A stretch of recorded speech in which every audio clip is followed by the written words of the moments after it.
Hello and welcome back to the On the Slab Horror Show, the show that we bring to you each and every Friday night. Gents, why Friday night? Friday night is Horror night. horror night. Exactly. As you can see, it's been the first time in quite a while that we've had a full house. We have obviously royalty himself, Mr. Carl King Woe. How are do? you, brother? All good. All good. And then we have the Dynamo himself, who is back after a sabbatical. How are you? Yeah, call it what you will. I'm glad to be back, lads. I'm actually glad to be back. And we're glad to have you back. Yeah, there'll be a lot more. There'll be a lot more of our mushes together over the coming months. Excellent. Whether that's a good thing or a bad thing, I don't know. It's a great glad thing. to be back. Glad to And be back. don't adjust just yet. Ted did not get a haircut. No. This is a guest that we brought in. He is one of the men behind For the Love of Horror. This is Mr. Neil Hibbert. How are you? Good evening, everyone. I'm good. How are you, gents? Okay. All good, my man. We're here. Great to have you on the show, Neil. Great to have you on the show. Thanks I for hope taking we have subtitles, lads. We've got Scousers and Irish. This should be fun. Oh yeah, big time. There's Say going to be a lot of you like- banter here somehow. You like dags? the dogs. And at least one of us is drinking anyway. I don't know about the rest of y'all. Yeah, well, it'll get fairly feisty now if we're all drinking. Irish redheads and Scousers. It's the first one, and that for that reason that Greg mentioned. Yeah. No, obviously, we reached out to you, Neil, there on Instagram probably 2 weeks ago about coming on, just having a chat about For the Love of Horror, the con that you have in Manchester. Yeah. Mate, and any chance to talk horror and I'm in. Any Lovely. chance. Oh, that's it. But like, we've said that we've had a few guests on, and that's came up. Talking to horror is great because it's such a low amount of people that do it. So that kind of way, like, you can't walk and stop and talk to any Tom, Dick, or Harry in the pub and sit there talking horror for ages. Where when you find a group of people to talk to, you can sit and all of a sudden 4 hours have gone by and you're like, well, It's happened. Me and Ian have done that many a time, haven't we? it's great. Almost. Like, Every other week. and unfortunately now, like, we this year we can't actually make it to For the Love of Horror, which is a damn shame. And I'm blaming Carl on this. Thanks. Yeah. Well, let me Actually, just I'm let going to blame Eileen.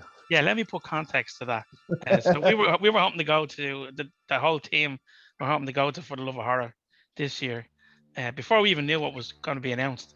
But my partner Arlene, it's our 40th this year, and it's the day before the convention. So I don't think I'm going to be going this year, but I think we're going to definitely be going next year. So Neil, you'll probably see us in person next year. Okay, we will share an. Well, I'll have a Coke. I've got no time to drink, but we'll definitely have a catch up then. We'll have a Absolutely. beverage. You can't mention cocaine on this podcast here. Oh wait, Coca-Cola, come on now. Like that shit. So we might as well get into it. The banter's, so Neil, how did you get into the convention? Oof. Basically, so For the Love of Horror is a branch of Monopoly Events. That's like the umbrella company. Where my boss Andy Cleek, he's the mastermind behind it. So we've got like For the Love of Wrestling, For the Love of MMA, For the Love of Sci-Fi, For the Love of Horror, Comic-Con Liverpool, Comic-Con Scotland, Comic-Con Wales, Comic-Con Northern Ireland, and more to come. It's just expanded. So basically, I didn't know anybody in the company. I just turned up on my own for a volunteer meeting. Funny enough, it was for 2018 For the Love of Horror. I'd originally bought a photograph and an autograph with Danny Trejo, and how it all ended up working out, I ended up picking them up from the airport. Savage. Awesome. So that was a bit of a. So you picked up Danny Trejo. He was in your car, and you basically rode. I gotta know some of the road stories here. This is one road story I need to know. Were you shitting? How did you make conversation? What? Do you know what? I've been lucky enough to work, so I've done security. I've been on like. I'm not name dropping here. It's just work, but Yeah. So I've been on a European tour with Mike Tyson, the boxer. Cool. So, that was insane. We used to have to use decoy cars and like hundreds of people outside hotels waiting. So obviously with my experience, the boss said, "Oh, you can do that then." Nice. And so I was waiting. Obviously with it being my first pickup, I was like, an hour early, you know, waiting there. Next thing, my boss phones me. Where are you? Like, I'm at the arrival gate, mate. Like Terminal 2 or whatever. He's like, they're saying you're not there. I'm like, mate, fuck. I haven't moved for an hour. I've been here early. And then turns out they were at the baggage carousel, and obviously they thought I was going to be there. They carry their bags with them. Yeah, I was like, Pricks. I was like, mate, they haven't come through, and obviously I'm flapping. I'm thinking, hang on a minute, there's no way he's got past me. And then anyway, next thing you know, he comes walking out, and the first thing that struck me was, wow, he's small. He's short, like, yeah. He's really short. I was quite shocked. So I just like, You know, how tall are you? For all the short people out there that are offended, I'm how only tall are you? 5'9", 5'10" at a push. Grand. So you're the same height as me. That's grand. So he's short. That's grand. So fuck all the short people out there. Yeah, continue. Yeah. So I was like, okay. So like, I had Danny, nice to meet you, shook my hand, and then he had some people with him, talking to them. And so what I find is I always let them initiate the conversation, because you don't want to be that. You've just got off a long flight. You don't want to be pecking their head. And I've always been lucky with who have picked up. They've always been great. And then obviously just during the drive to the hotel, we just started chatting away. And he told me a brilliant story that I didn't know. It was when he was filming Rob Zombie's Halloween. Originally, he didn't die. Oh. So That doesn't sound like very how at all. Yeah, he'd been paid. And then the test audience didn't like the fact that he let him live. So he got a call off Rob Zombie and said, Danny, we're going to have to kill you, and we're going to have to pay you again to do it. So he had to pay him his fee again to come back and film the death scene, which I didn't think that was common knowledge, and I don't think it still is. No. That's brilliant. Fair play to him. Hustling, huh? Hustling. Do you know what? He was brilliant. I've literally got a machete right next to me, what he wrote for me. To Neil, the machete will text you. Danny Trejo. Nice. Awesome. I think he gave that to me as a gift. That's amazing. I me and him on his Instagram and everything. And then, so I'm really a people person. So I don't care who you are. I speak to everyone the same. Yeah. And they can relate to the guests because I'm not up their ass, basically. And he ended up sending me like a box full of Trejo Tacos merchandise and stuff like that. Brilliant. And it's just you know, insane. Neil, I'd like to jump in here before the lads do, just to ask you a couple of questions, because you're wearing something there that is very up my street, and the boys know. Yeah. As you know, we, like you mentioned, For the Love of Wrestling. Anyone that knows me knows Dynamo's Dozen. The shows are all interlinked. I've obviously had James from For the Love of Wrestling on. I'm a massive Roddy Piper fan, but just as massive a fan I am of Roddy Piper, I'm a massive JC fan, and not the one in the sky, the real JC, John Carpenter. I'm with you. So for you, in terms of, just before we get to kind of a little bit more, let's get into the kind of meat on the bones, in terms of your horror love, because I can see some sexy pieces in the background there as well. I've got all sorts, yeah, it's beautiful, man. In terms of like, what was your kind of love of horror? Like, did it start from a young age? Was it just something that you always brought with you that just never left you? It's nice to know, because everyone is sick of hearing our background story. So give us your background story. I don't know exactly what got me into it, but some of my early memories. I remember watching the original Dawn of the Dead, which is my favourite horror film. Amazing. And I had a sliding door when I was young. And I always remember my granddad knew I'd watched the zombie film. So he, in his wisdom, he decided to make zombie noises outside of the sliding door. Opens the sliding door, I hit him with a baseball bat over the head. That's something that stuck with me. Also, my very first experience of A Nightmare on Elm Street, it was on Channel 4 at 10 o'clock on a Friday night. Friday night, it's horror night. I told you, that's why we say, that's why it's Friday night. Yeah. So I remember they took my telly away because they didn't want me to watch it. So my mum, my nan and my granddad, who were living at the time, they all went on a TV each, so I couldn't watch it. I can't remember how old, but I was young. Obviously, this is all before the internet and whatever. Yeah. I knew my nan was going to fall asleep. So I was sat there about 10 past 10, my nan snoring away. Bang! I put it on and I was just like, whoa, what's this? Yeah. You know. And then The Lost Boys was one I watched on one New Year's Eve at a party, and I was just like, wow. You know, Amazing, this has opened up a whole new world Great to me. movie, yeah. Yeah. That's a nice piece there behind you for the Lost Boys. Yeah, Oh, yeah. absolutely. It lights up, and I've got a picture with all the boys underneath me. Probably going to be the wrong way. There's me going to shoot that, but Oh shit! Oh, That's the boys are cool. winning. we booked Deadly. a load of cast in 2019, which was insane. I gotta give it to you, man. Like, because you know, usually people say like, I don't want to name drop. You name dropped obviously one of my heroes, Mike Tyson, but then you name drop nobody else, but you just happen to have a picture with the rest of them in the background. So it's actually really subtle. I like what you've done there. That's really cool. To be honest, it's hard to talk about it when people ask me because, mate, I've picked up. If you told me 5 years ago the people I've had in my car, I'd have laughed at you. The people have looked at me to be. Mate, I'm a very humble person, and I'm blessed every day to Andy for letting me do what I do.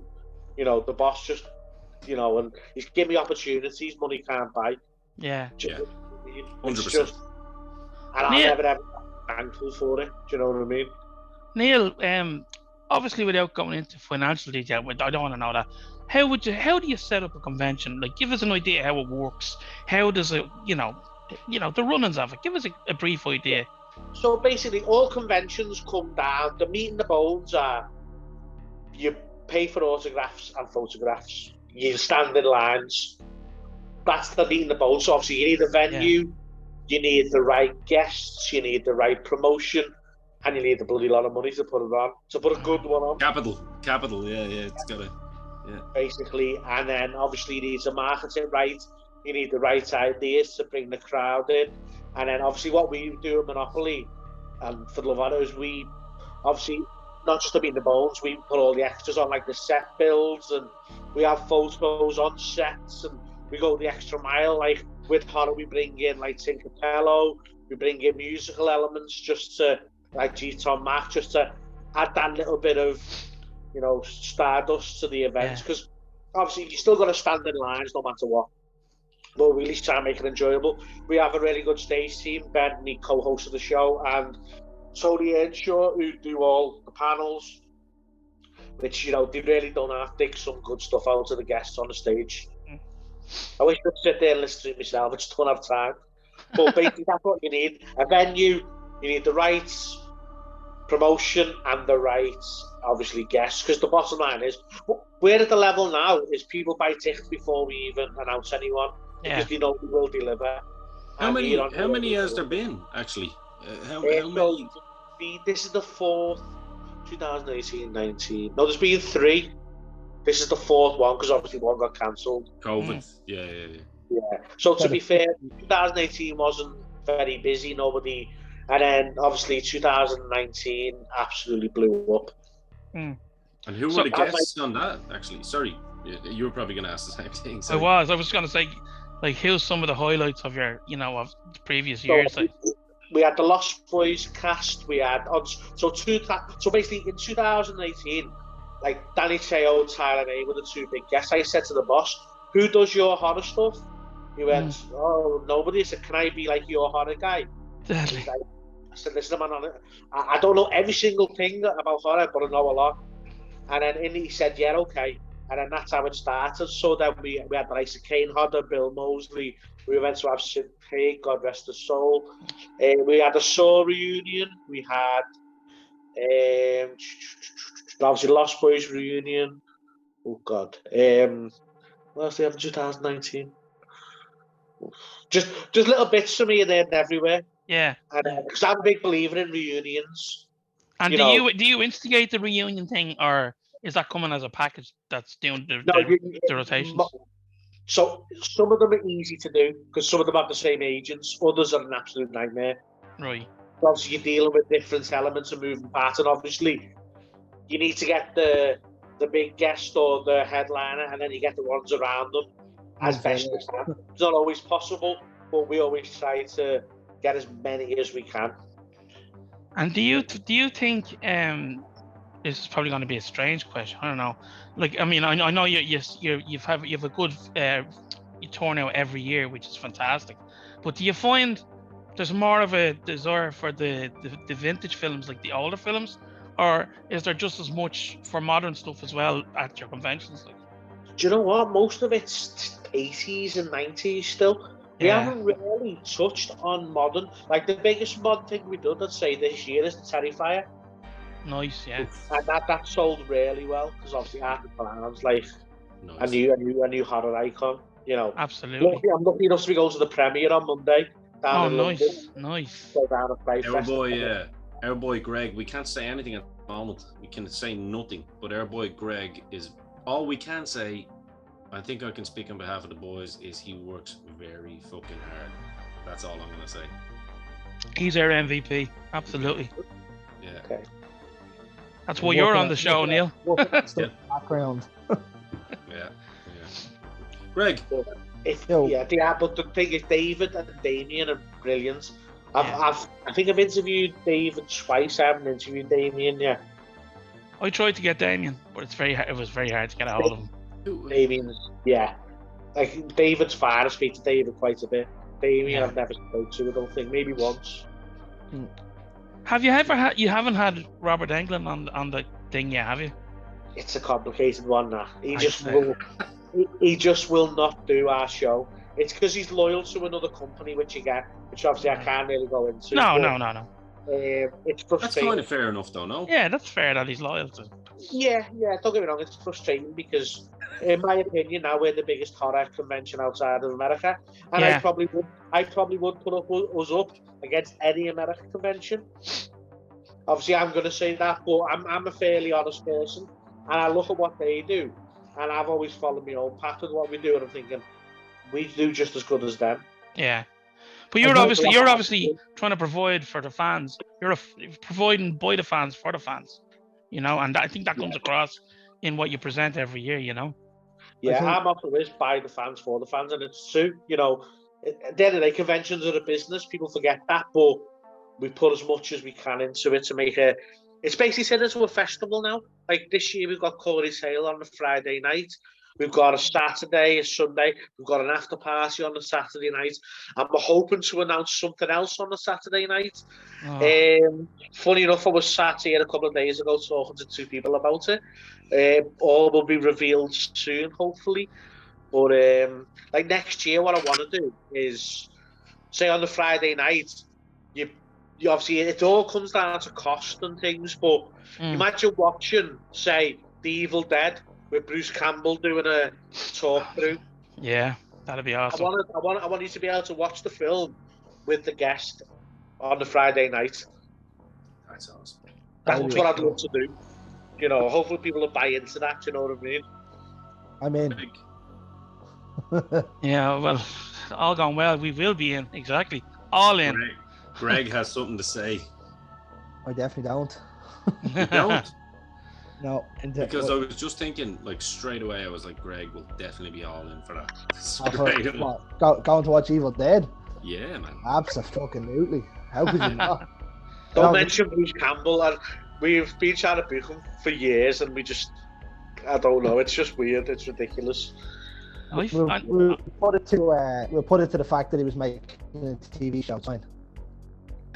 Let me can I ask one thing that, because obviously I'm a horror fanatic as well, and I'm of that same genre. Like I think I speak all three of us actually. To be fair, it's not just me, but maybe me and Carl more so would be kind of going back to like 60s, well 50s for me, 50s, 60s, and then 80s and early 90s would be kind of my thing. You know what I mean? More so than anything.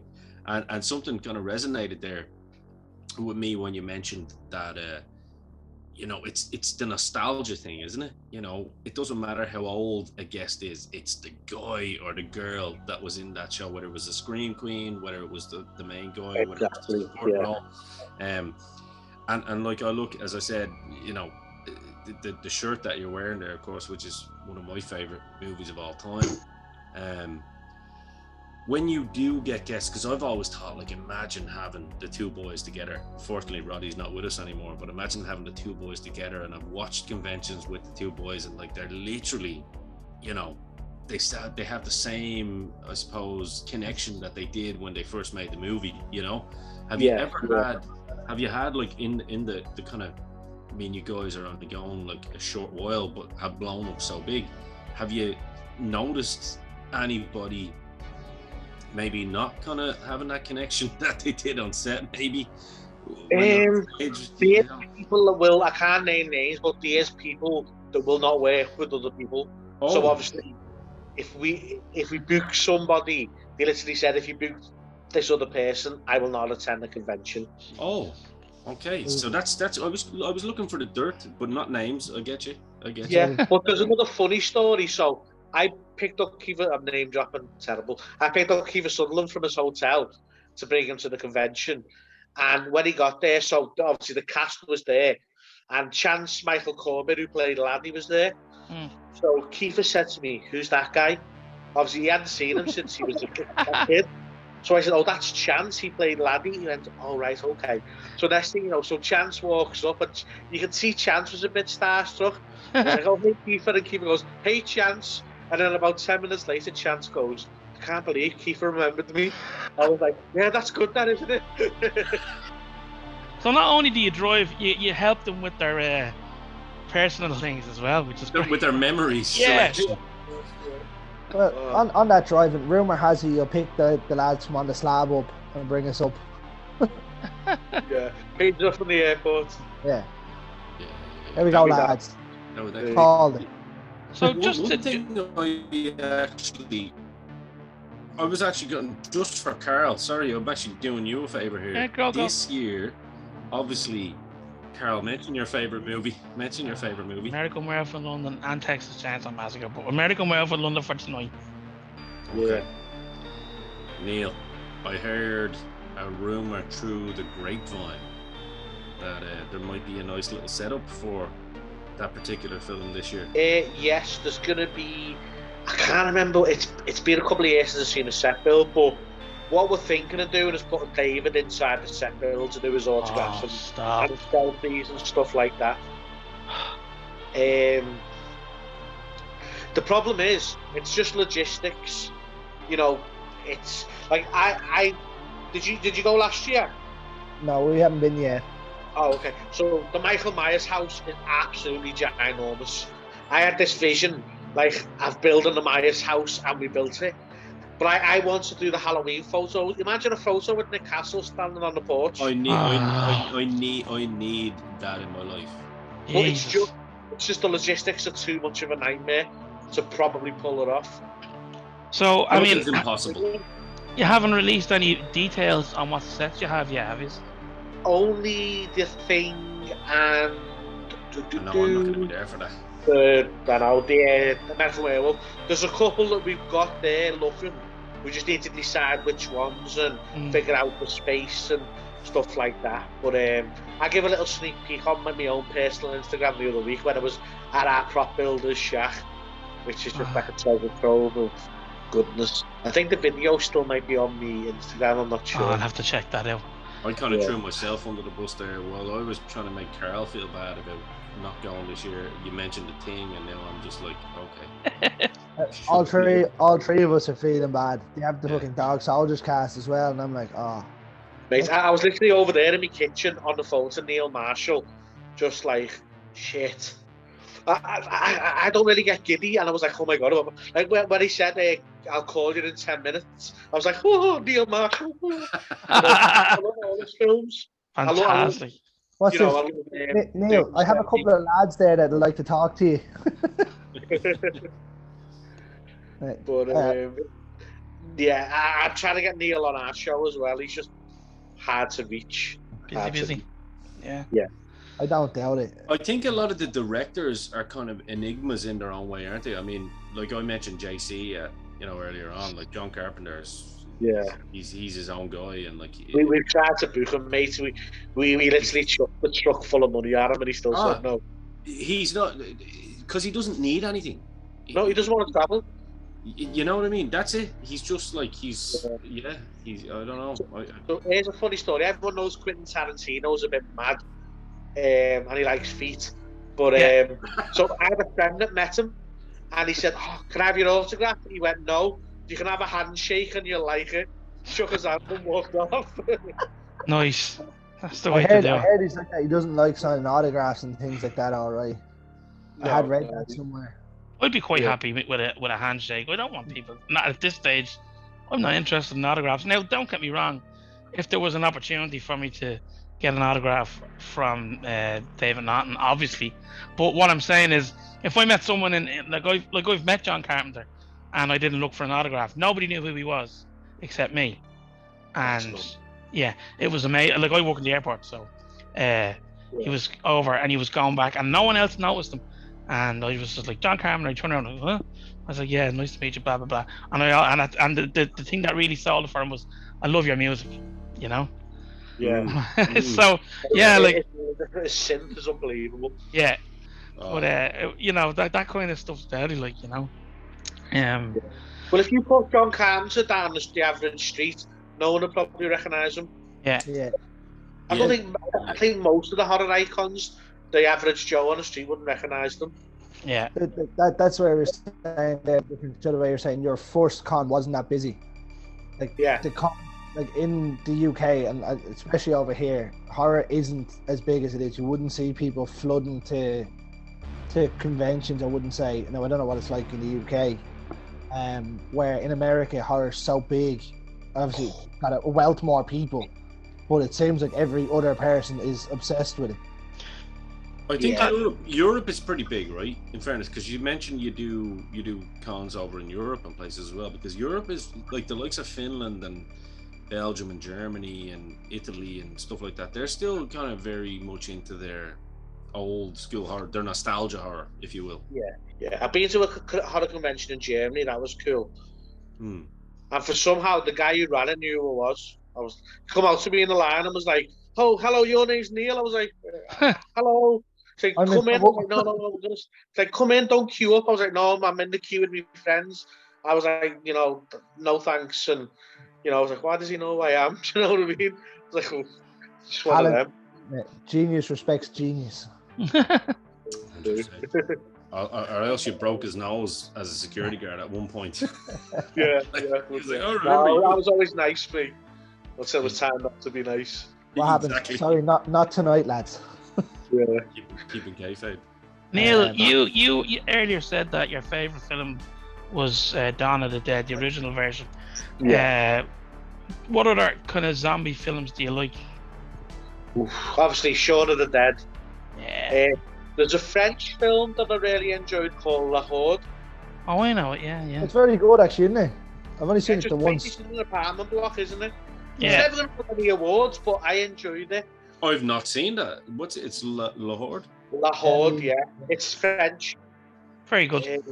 Yeah. What did I watch recently? Trying to think what else. Obviously, Train to Busan's good. Number 2. Cool. Yeah. Not just Americanized shite.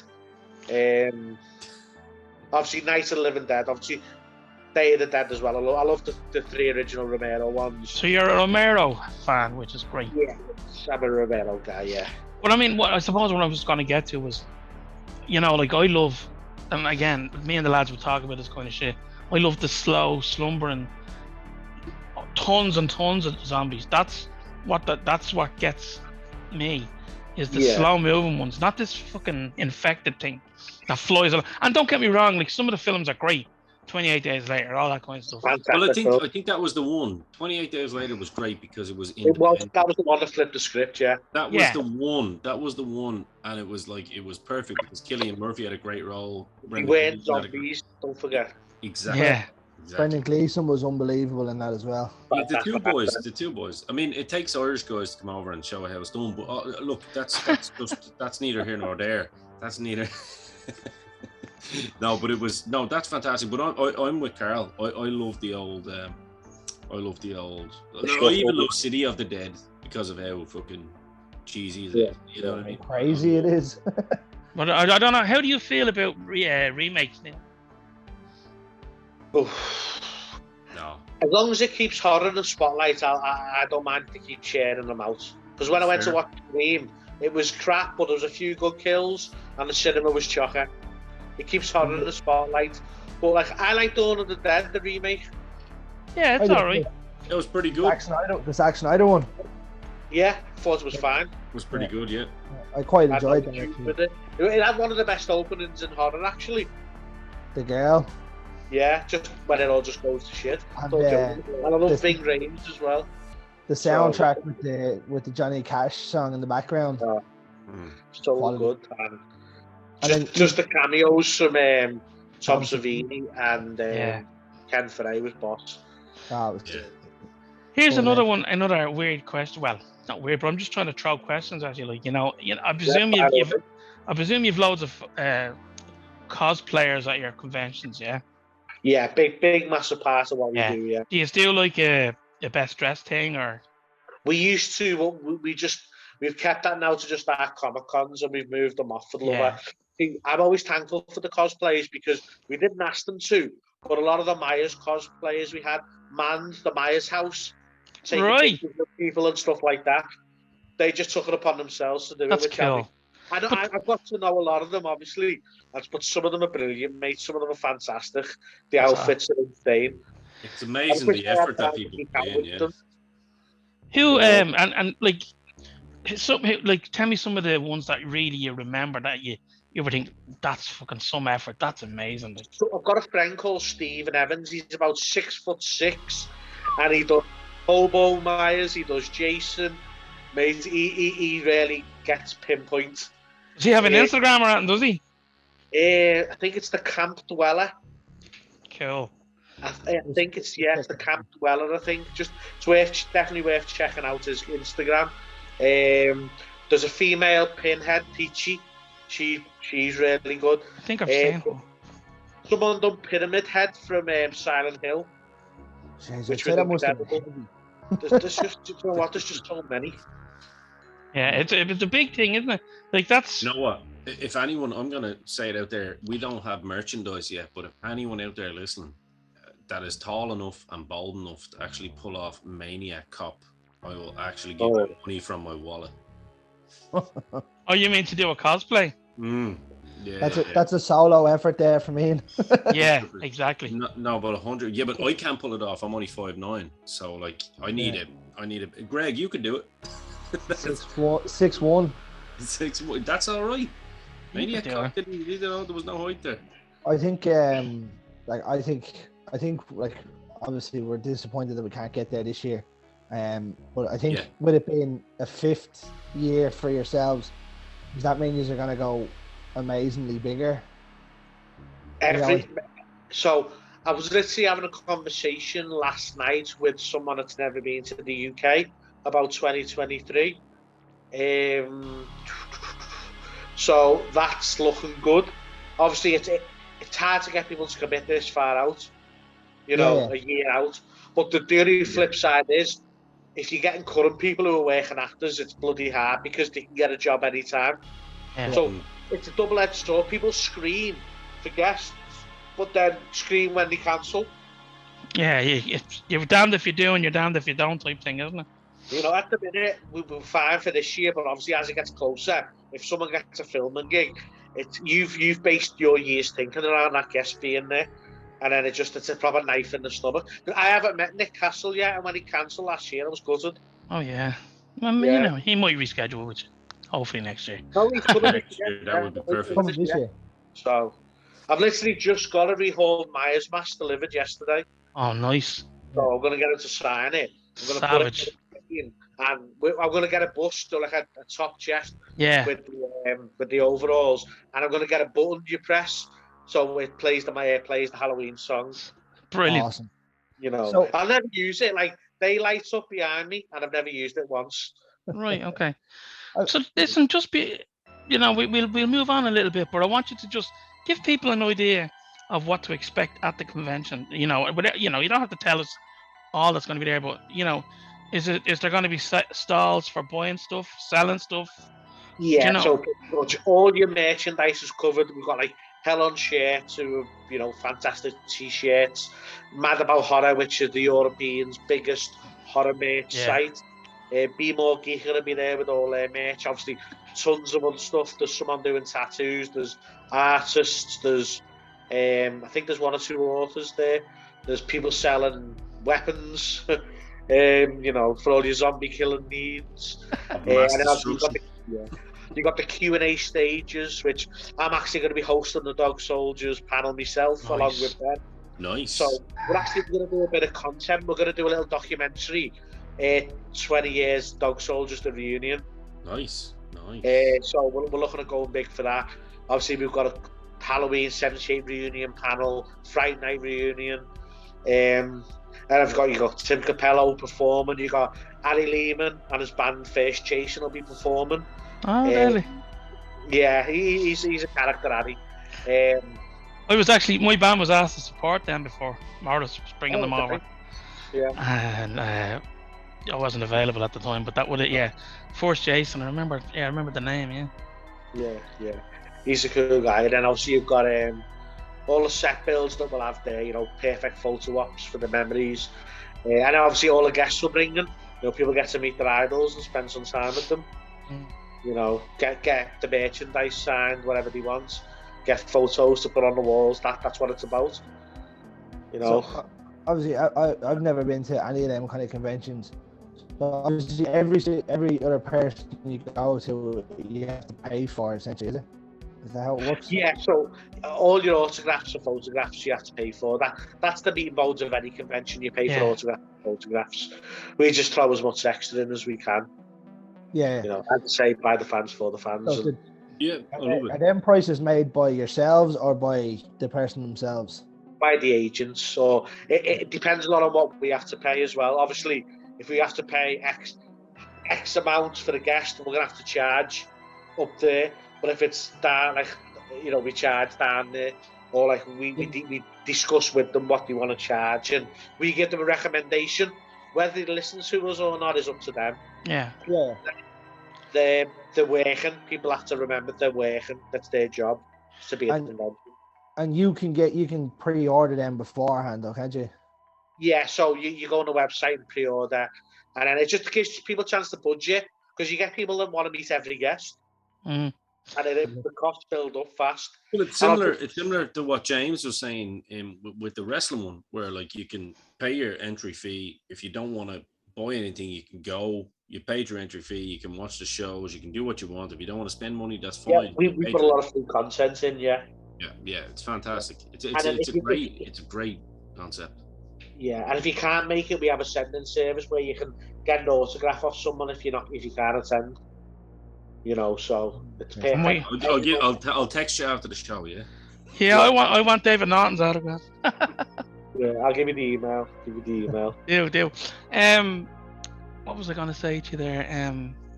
Oh fuck. I just went blank there actually. We are starting to wind down now anyway. So absolutely. we should really concentrate now. I think at this stage of letting people know exactly where to go, get their tickets, because it is selling out pretty quickly. So yeah, well, it actually did sell out, but the venue's being changed a little bit so we can have a little bit more capacity. So we've added a couple of. That's how crazy it is. It sold out with months to go, which obviously is mind blowing, you know, and it's humbling that, like, you know, the event has become a festival and a focal point for horror fans. So obviously, like, I think as soon as we went on sale, we sold like 1,000 tickets in the first day. Jesus. We always go on sale on Monday after the convention. All the diamond passes sold out straight away. I was just like, wow. Even my boss rang me and went, don't believe it. I was like, there you go, mates. You know, people trust us. Yeah. And from what I can see, it's not even that expensive. It's actually very reasonable from what I've seen. 20 odd quid for a day ticket. That's amazing. I have to buy one, so we don't know, since 2018, so we don't know. But it's definitely. Yeah, very reasonable, I have to say, in terms of conventions, you know. Yeah, if anyone knew any idea how much it costs to put on, it would blow their mind. I get, as I said before, people always forget the conventions are businesses. Yeah, absolutely. So, like, when you're doing a convention, right? Do you go with a budget to your boss and say, "This is what I need, roughly"? To be fair, he trusts me. So basically, if we want a guest, say, okay, we approach the agents, we get told the price. I say if it's worth it or not, and then we go back and negotiate. And the boss trusts me to spend a lot of money, so a lot of pressure on my shoulders as well. Yeah. Because at the end of the day, I don't want the boss to lose any money, and I want the best guests. Yeah. And I want to have the best time. And being a horror fan, it's hard. Sometimes you got to say no to things, and I've got to put my personal feelings aside. Yeah. Like, I really want to meet this person, but the deal isn't right, or they're not going to sell enough to warrant that price. So it's a fine line. Do you know what I mean? Of course. It's head over heart, really. Yeah. I've got to do what's best for the show at the end of the day. Do you know what I mean? And at the end of the day, best for the fans, because without the fans, there's nothing else. Exactly. Yeah. If people don't buy tickets, there's no convention. And I would say you have a loyal attendance going every year now, and like we were saying, we hope next year to finally be a part of that attending crew. But as Ian said, we're going to wind down now, and it's been absolutely fantastic talking to you, Neil. We could talk for hours. Anytime you want me, just shout me. I love talking about. That's why we do our live show every 2 weeks. It just gives people a chance to come and talk about horror every now and then. Do you know what I mean? Well, we just do it live for a bit of a change. Like I was never a host or anything. I just said to Ben, should we just do a horror show? And he'd done podcasts and stuff, so I was like, let's do it live. He's like, oh, I don't know about that. I was like, well, let's just do a little bit different.